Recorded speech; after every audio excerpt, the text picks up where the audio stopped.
Notice anything different? I'm not at my desk. Isn't that great? Yeah. So in this video, hopefully the mic I'm using doesn't kill your ears. I hope not. I'm gonna try and remaster everything before we get going. And I upload it. Blah blah blah blah blah. Bought it. Went to Best Buy. It's a big ordeal. Pisses me off. Anyways, this video is about the top 10 programming languages. This is like the top 8 of 2020. My opinions, really. So take it with a grain of salt. Take it or leave it. It's just kind of what I think and what I've seen.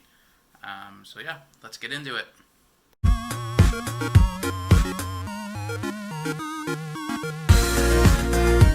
Cool. So number one for me would be, and I'm looking over because I have a list just to make sure I don't forget. It'd be JavaScript, and the reason why I say JavaScript is because it's been uptrending for like ever, and most importantly, like you can use it on the front end and the back end. I'm told it's beginner friendly. I'm not entirely sure. Like when I started programming, I looked into it, and it kind of drove me a little nuts. Of like, there's almost like no rules. But now that I understand it, I can see that aspect. But there's tons of jobs in JavaScript. Like I said, you can become a back-end developer with it, or a front-end, or you can do full stack with both, or with the language, like you do both things. So let's see. It's always like the new hotness, right? So like if you know JavaScript, like you can almost guarantee yourself finding some sort of job in software development, software engineering. Yeah, it's just like an overall good language. There's not like really any pitfalls to not learning it. It's used everywhere.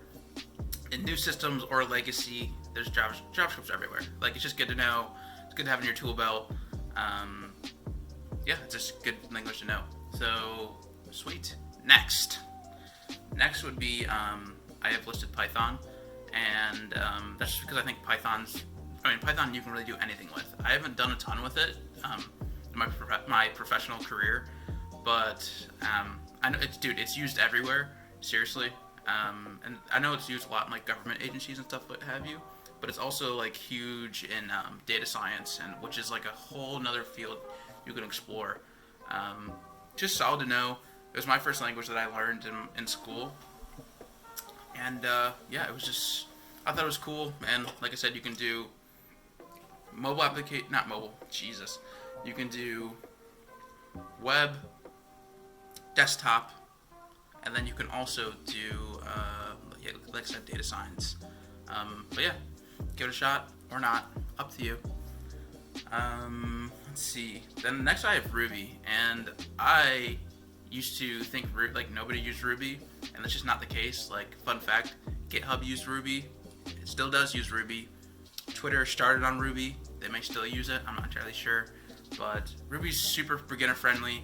And then for creating web applications, you can use Ruby on Rails, which is even more beginner friendly because how much stuff it can do for you out of the box.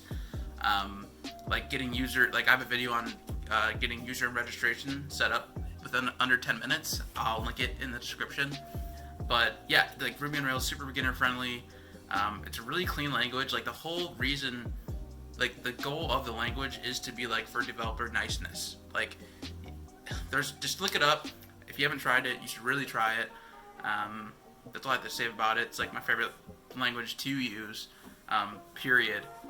So check out Ruby. Love it. Almost as much as I love my gamer fuel.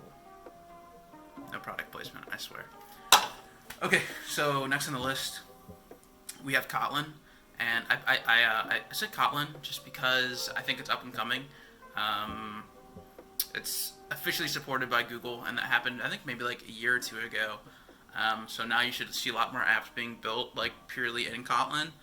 But yeah, if you're really into Android development, I mean Kotlin makes sense.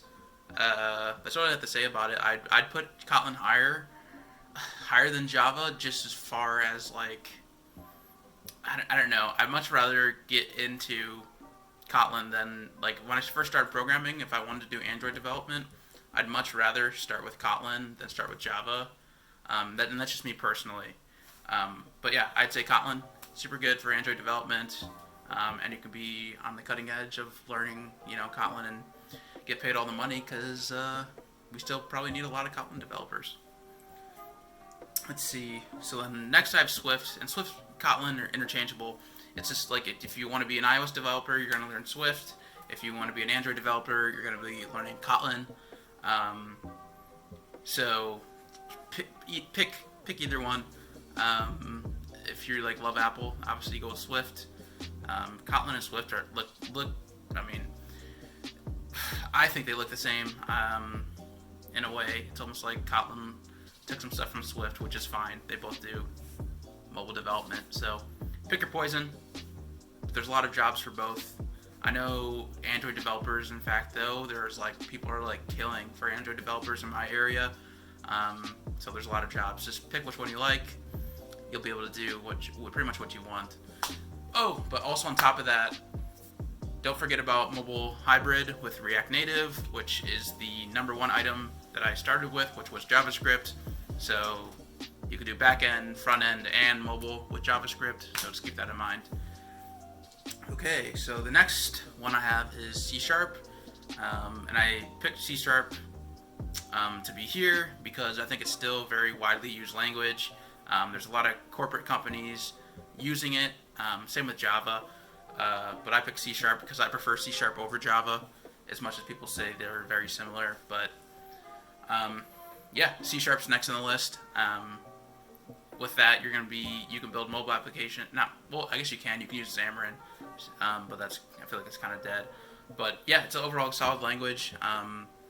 There's a lot of companies that are built upon C#, as far as like maybe it's their web stack. They're using like ASP.NET, which you can use C# code. You can write C# code to build a website within the .NET framework.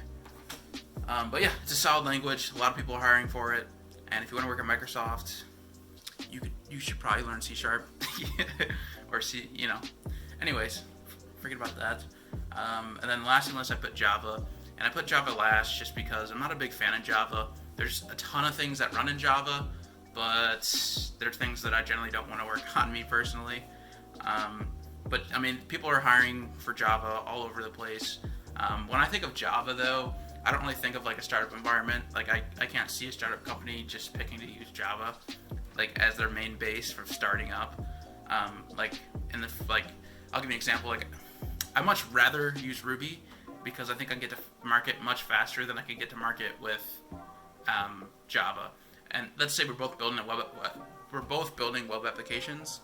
I'd pick Ruby and Ruby on Rails 100% of the time over Java/Java Spring, just because I think the features that myself and the team could get done would be much faster than what we could get done with Java and Spring.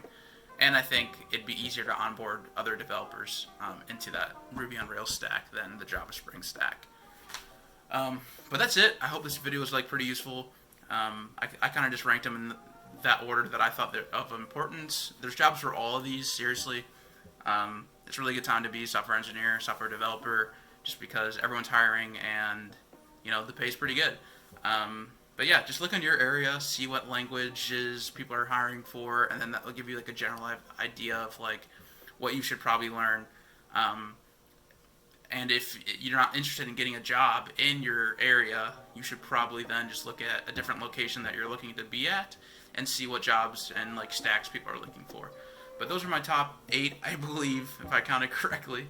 And that's it, So let me know if you like this video format. I moved from my office. It should be better. Sorry about the audio. Hopefully, let me know if it sucks. And I'll try and fix it for next video. Thanks.